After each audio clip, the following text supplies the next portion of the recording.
If you know me from my full-time job at the Secret Base YouTube channel, you are aware of an Atlanta Falcons documentary that released a couple of years ago, made by John Boyes, Alex Rubenstein, featuring Joe Ali, Stephen Godfrey, and myself. I'm only in there briefly, but I'm there to talk about how dominant Michael Vick was in Madden 2004. And I know that we all talk about Madden 2004 Michael Vick, and deservedly so, because he's one of the most important video game players of all time. And I say that not because of just Madden 2004, but because of Madden 2005 and Madden 2006, which is stuff that I like to call the Michael Vick nerfs.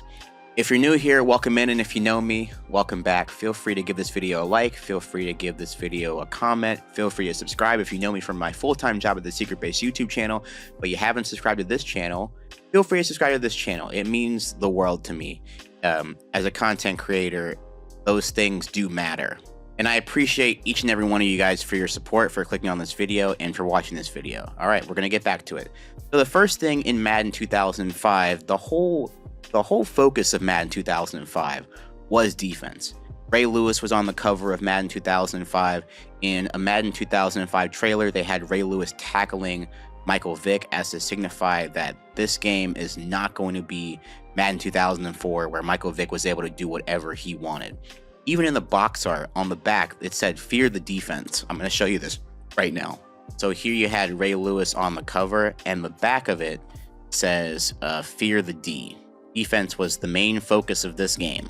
Madden 2005 talked about hit stick control, which we will talk about in a future video potentially, and new defensive playmaker control, and other things, but the main focus was on defense, which makes it also one of the best Maddens in the series, in my opinion. He's up there with 2004 for sure, up there with 2007 in my opinion, and whatever your favorite Maddens are, Madden 2005 cannot be overlooked.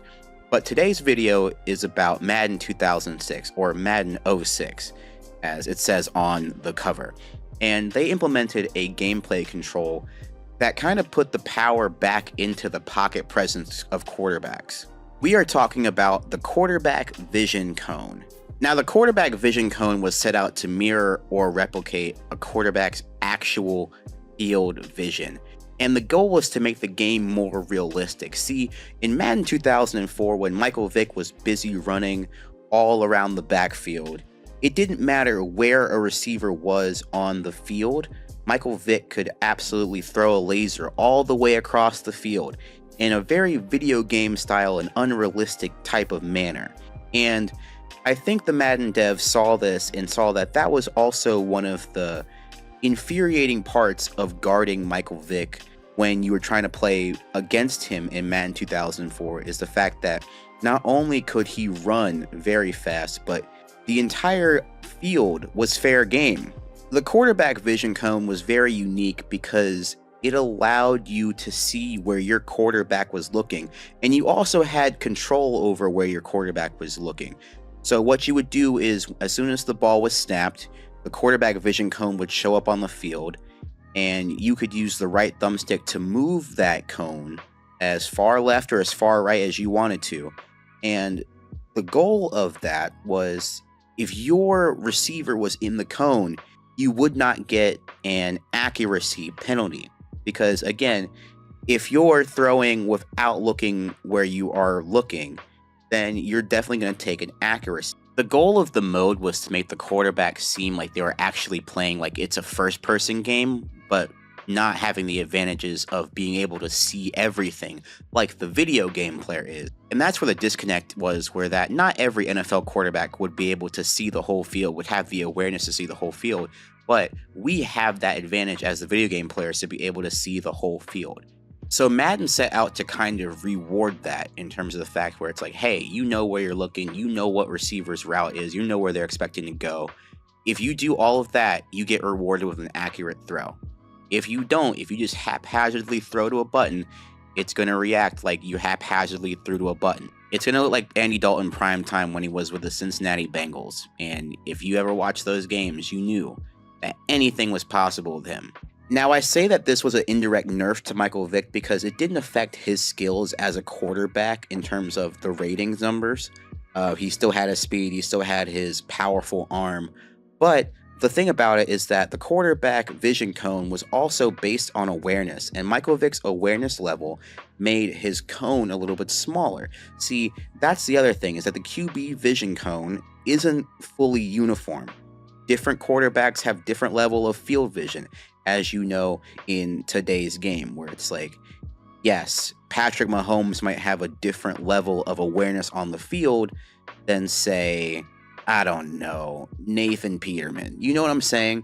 So Madden also tried to replicate that. So again, on the Secret Base channel, on my recent video where I talked about Peyton Manning, I also talked about how his awareness as a 99 overall, his quarterback vision cone was basically the entire field. So no matter where Peyton Manning threw, he was able to get an accurate ball. You see, the quarterback vision cone favored a lot of pocket passers, and we're going to go to the game in a few seconds and show you the actual awareness levels of all of these quarterbacks. And it often seemed to penalize scramblers, not only when they were running, but when they were in the pocket as well.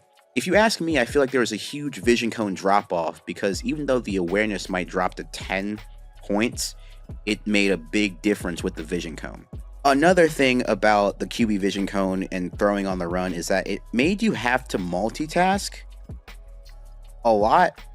I say that this was an indirect nerf to Michael Vick because it made throwing on the run a lot more challenging because it was harder to throw an accurate ball with the way Michael Vick's accuracy and awareness was set up. And it was night and day from Madden 2004, where Michael Vick could just throw to any place on the field and have no real penalty. The Madden vision cone rewarded anticipation, it rewarded strategy, it rewarded knowing concepts, it rewarded reading defenses. And I think it was a very impactful change to Madden gameplay. And looking back, I applaud Madden for trying something new and trying to make quarterback play feel as realistic as possible. The main crux of this video is, was this feature well liked? When I was a kid, I did not like this feature. To be fair, I was 11 or 12 and I had never played football in my life. My parents had never let me, and I never really asked them to. I was more of a soccer, basketball, baseball kid, okay? So whenever I would play Madden back in the day, it wasn't me trying to read defenses or trying to do smart quarterback shit. It was always me trying to play, have as much fun as possible. Maybe we'll throw a couple of deep bombs. We're going to run around and play backyard football basically, but with Michael Vick, and it's going to be fun. So when I got a copy of Madden 06, I was so confused because to someone that doesn't have that football knowledge, it's really hard to get used to the QB vision cone. And I never really got accustomed to the vision cone. The other thing is that it made all the fun quarterbacks that much harder to play. So, okay, so define fun, Kofie. I consider dual threat quarterbacks, any dual threat quarterback, to be a fun level of football, especially when, like, it sucked when you were trying to play as a pocket passer quarterback. I know it's more of a challenge, but again, I was 10 or 11. It sucked when you were a pocket passer quarterback and you weren't able to escape the defensive rush, even though you saw an opening. It was always more fun to pick a scrambler, whether it was Michael Vick, whether it was Donovan McNabb, etc., etc., etc. I think that still holds true today. A lot of the best quarterbacks in NCAA football, a lot of the most fun ones, are dual threat quarterbacks, and it's dope. But a lot of the scrambling quarterbacks were not able to throw accurate balls on the run, which made it that much harder to play, which made it that much more frustrating to play. And I know that Madden was trying to add a skill gap. And they were right for adding a skill gap. I think a skill gap is fun. Like, being mature about it now, I think a skill gap is fun. However, I think that the vision cone was a little bit too punishing for a lot of quarterbacks in Madden. I feel like it made too many quarterbacks really unplayable. But it took a couple of years and it took a couple of renditions of Madden to keep removing features and all of that as we get to where we are today. Look back and be like, you know what? You know what? Maybe Madden was onto something with a QB vision cone. And we're going to go to the computer real quick to talk about vision cone and compare and contrast and talk about what people thought of the QB vision cone then and now. We're going to make the transition. So here you have in orange, Hushmanzada is the primary receiver. So you see that the cone's automatically going to snap to him. But then you have to do other options. See if you want to go to Stewart. You still have to use the right thumbstick, but it's a little bit of a delicate touch in terms of the fact that if you want to go all the way here and you see it's on like a 180-degree window. But let's say here, if like you really want to scan, you can't like really turn sharply. I mean, you can turn sharply, but it's just a hard turn to make. Also, if you wanted to, you could quick snap to a receiver. So if you did R2 and square, you did that. And if you wanted to go really quickly, R2 and O. So that was the other way, the other alternative to snapping between. So that was the other way of snapping between receivers. And since in this game, X is to sprint, the snapping back is really hard to do while you're running. So while I'm sprinting here, it's like a bunch of different button combinations. It's really hard to do on the run, which is another disadvantage for scrambling quarterbacks like Michael Vick and fast quarterbacks like Michael Vick and Donovan McNabb. Now, you notice the size of Palmer's vision cone, right? Now, that is directly tied to his awareness. So as we see over here, his awareness is 77. If we sub him out for John Kitna, it should be about the same size or a bigger cone. But you can see on the same play, John Kitna has a little bit of a bigger QB vision cone. And again, this is only a 7-point difference in awareness between Kitna and Carson Palmer. So it's a little bit of a difference. It's like a minute difference. Now I'm going to show you an actual difference. If you go to the menu here, and we're going to put in Casey Bramlett in for John Kitna, and you're going to see the big difference between all of them. Now this is Bramlett's QB vision cone. This is at 50 awareness. It's a little bit harder to slide back and forth in terms of just like being able to see everyone. And I think that that's a really big difference. In this one, you can only really narrow in on one receiver. Now, as you notice, the more receivers that show up in the cone, the bigger it gets a little bit, kind of making it easier. But as soon as you go over to Kelly over here, and then Johnson, the cone gets a little bit smaller. I think it's also based off of angle. So in the middle of the field, he's looking right down the middle. But as soon as I'm over here, going to the right hand side, I'm still locked in on him, but it's just a smaller cone in general. So now I'm going to show you Peyton Manning's QB vision cone. As you can see here, it's basically the entire field when you're in the middle of it. And that allows Peyton Manning to throw picture perfect balls no matter who and where they are on the field. So even though I'm barely looking at Dallas Clark is still open and available. And I think that this was a great equalizer for pocket passers that had kind of fallen behind being just as fun as scrambling quarterbacks like Michael Vick, being able to make dynamic plays. But these pocket passers were still able to make really accurate passes, and these passing bonuses were very helpful in terms of just their accuracy and just in terms of making them viable. But I do think that the quarterback vision cone made non-quarterback gods really hard to play, if I'm being completely honest. So as you can see here, this is Michael Vick's quarterback vision cone. As you can see, it is not Peyton Manning's. It's also on the same level as like a John Kitna, Carson Palmer. And that makes, when he goes on the run, it makes it a little bit harder to look down the field. So when you do make a throw, it's still inconvenient for the receiver, because if you want to really get to Michael Vick's top speed, it's so tough to then have to go all the way and sprint, and then it's a lot that you have to do.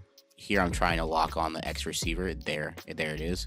And it's just a big button mash. You don't want to like overthrow and press the right buttons. So when Michael Vick takes off, it was just for the best that you just took off and don't worry about where the cone is. So yeah, it made Michael Vick a little bit less viable, but a little bit more balanced. But the thing is, when you had this game at my age, I didn't really care about balance. I cared about fun. So I understand why this feature wasn't really well received by everybody. Now, the thing that I didn't know was that you could turn the quarterback vision off in this game. I didn't know this for a long time. It was a long time before I was like, oh, you can turn it off in the settings. So I really didn't go into settings and do this. So that was kind of on me. But there's such a difference between the quarterback vision on and off. It's just a smoother style of gameplay. If I wanted to actually just like, it reminds me of Madden 2004, the way that Michael Vick was able to run around nonstop and be able to just throw on the run a more accurate ball, because with quarterback vision, that pass would not be as accurate as it is without the quarterback vision, in my opinion. So it really allowed for playmaker to come back in terms of that. So that's the more traditional like Madden 2004 kind of gameplay. And yeah, I think that while quarterback vision was a great idea, this version of the passing was way more fun, if that makes sense. Now, the thing that makes the quarterback vision cone very interesting is the fact that it's still to this day divisive.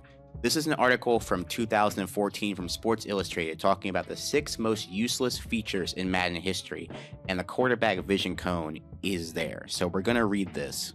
Passing in Madden has always worked. Press the button floating over the head of the receiver you want to throw to. It's elemental beauty. Sports game design at its finest. Everybody in the entire world knows how to throw a pass in Madden, and that truly is something to be proud of. But with Madden 06, EA Sports attempted to refine the one thing in their game that wasn't broken by adding quarterback vision.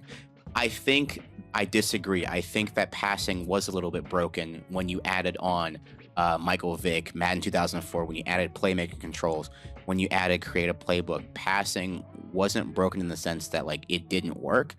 It was really, really hard to play defense when Michael Vick basically had eyes in the back of his head and could do whatever he wanted on the field. So I understand why quarterback vision was implemented, and I also understand why taking that arcadiness, that fun style of play away, people didn't resonate with or rock with. I was one of those people, but I understand now why it's in the game.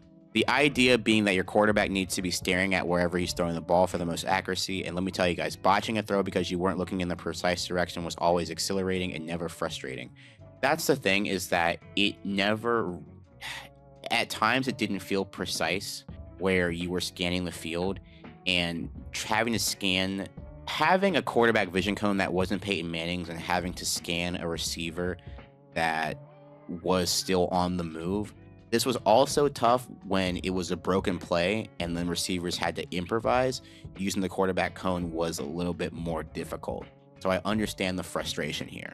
Here's a quick note to people developing video games. When you call yourself a simulation, we know that you're not being completely honest, and that's okay. You can only simulate stuff that's fun to simulate, like timing an interception, drafting players, and swimming through offensive linemen. What you shouldn't be simulating, however, is the contraction of muscles and bone required to look left and right. All right, part of me, again, gets it, but at the same time, growing up and seeing where it is now, I understand and appreciate what the quarterback vision cone was trying to accomplish. I really think that the quarterback vision cone just needed to do a slight buff to all of the vision cones that weren't on Peyton Manning's level. Just a slight one. Just having their vision cone be maybe half the field. It doesn't have to be the whole field like Peyton Manning, but having like Michael Vick and Carson Palmer, have it be like a small pizza slice of the field, like a quarter of the field, compared to Peyton Manning's the entire field, kind of was a little bit irritating at times. So I totally understand this writer's frustration. So IGN had a website page dedicated to the total length of everyone's quarterback vision cone, and I'm going to quickly scroll through all of this. So as you can see here, Kurt Warner had a pretty good vision cone. Then you get to Josh McCown, and it's very small. And you see how the difference in all of this, it's a big difference from quarterback to backup, right? Michael Vick, even though he's the starter, has the same awareness as Josh McCown. I think that's Josh McCown, if I'm being correct here. And I think that's Matt Schaub, and then Kyle Bowler. A lot of quarterbacks, that's the thing with the quarterback vision cone, is that a lot of quarterbacks had this level of vision. It took a lot for a player, even Jake Delhomme, giving him that was a big deal compared to all of the other quarterbacks here. You see Rex Gross. Okay, Rex Grossman, I understand. But then every backup giving all the starting quarterbacks the same basically vision cone as most of the backups was also Trent Dilfer. Okay. Anyway, that's the thing, is that yeah, a lot of the quarterbacks, they had modest ones, but then you got to backups, but then it kind of just made the game very hard. Not very hard, but it kind of just like, I feel like a lot of these starting quarterbacks should get a little bit more credit for their quarterback vision. It might just be me. Then you have Brett Favre here versus Aaron Rodgers. Well, this is rookie. This is first year Aaron Rodgers, so I totally get this. But then you have Carr versus, and you see how there's not much of a difference between starter and backup once again. Peyton Manning versus Jim Sorgi, Leftwich versus David Garrard. You know, it's Trent Green versus I don't know who that is. That Kerry Collins? I don't know. But yeah, a lot of these quarterbacks weren't as playable as you'd want them to, or weren't as viable as you'd wish. It was really tough to find quarterbacks with like actual good quarterback vision cones. And yeah, so Vick is one of the rare exceptions of a fast quarterback, of running quarterback that also had I would say this is over decent quarterback vision. And then you have his backup. And you have Drew Brees, Phillip Rivers, you know. So yeah, you had some quarterbacks that had modest quarterback cones, but the majority of them are being treated as if they can just stare down one target at a time. So what I was going to do was I was going to read this article made by Game Informer, but as you may or may not have known, after 33 years, Game Informer shut down and the website is gone. That was going to be a big source to this video, and I'm very sad that it is no longer available. Okay. So last but not least, I'm going to go to a Reddit thread that goes, the QB vision cone was amazing. One of the best and most realistic features ever added to Madden was taken out because people didn't know how to use it right. It should be brought back. Changed my mind. It was a very tough feature to be introduced to, especially in those days of Madden. I think it was ahead of its time. I think it was a little bit ahead of its time. That's all. Unless you're playing against Manning, his cone is the entire field, but that is the point of the feature, separate quarterbacks from each other. I agree. I think that it didn't separate quarterbacks into enough tiers. I think there's only like really 3 cone tiers. It's like the whole field or like it, but it, again, at first I despised the cone until I eventually got used to me. Tying the cone size to awareness made you had Peyton Manning going on shootouts accurate, while the young Losman and Alex Smith could go on shootouts a lot less accurate. Plus, it penalized you for just watching your B receiver until he got open, just like in real life. Young quarterbacks get punished all the time for staring down the receiver. The cone added lots of realism and gave you a good incentive to give everyone the ball, not just your TO or Moss. I get that. I think, now he goes, I will not. I refuse to change your mind because I agree with you 100%. I love the quarterback vision cone. It was fun and added extra depth and realism in passing. We'll love to see it come back. I think that the way they released it in Madden 06, it was, I'm not going to say wonky, but there was work. And they worked on it in Madden 07. In Madden 07, they had it so that you can turn on the quarterback vision cone before. So the quarterback vision cone isn't always default, I don't think, but it was like more of an option instead of like a demand. I believe it was a feature that added a ton of strategy and realism, maybe just a bit biased when it came to certain quarterbacks. I agree on this front as well. When you have that kind of a gameplay device, it's really hard to judge and rate quarterback vision. I feel like that's a really interesting thing, and I think that they shouldn't have tied it just to awareness. I don't know what other rating that would be tied to though, but having it just tied to one thing, and awareness in a video game, especially in 2005, is not vague, but it's just like, I wish that there were other factors that could have tied into QB vision a little bit more, but that's just me. I think the last thing that I want to talk about is that Madden 06 really changed the controller layout in terms of passing. So as X is the sprint button, L2 is throw the ball away, but if you go to Madden 2005, triangle is throw the ball away. There's also hardcore mode where you could turn passing icons on and off, then throw the ball away or whatnot. So in my opinion, if I had to do it again, I think I would switch the vision cone actually from the right thumbstick to the D-pad.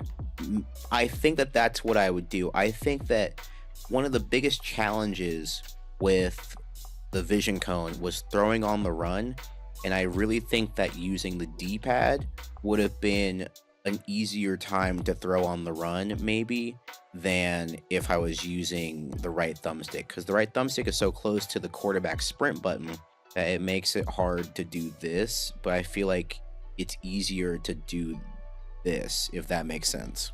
But that's just my opinion. What do you guys think? What other gameplay mechanics or game modes do you want me to cover? Feel free to comment in the comments below. Thank you guys so much for watching to the end of the video. Love y'all. Have a good one. Bye.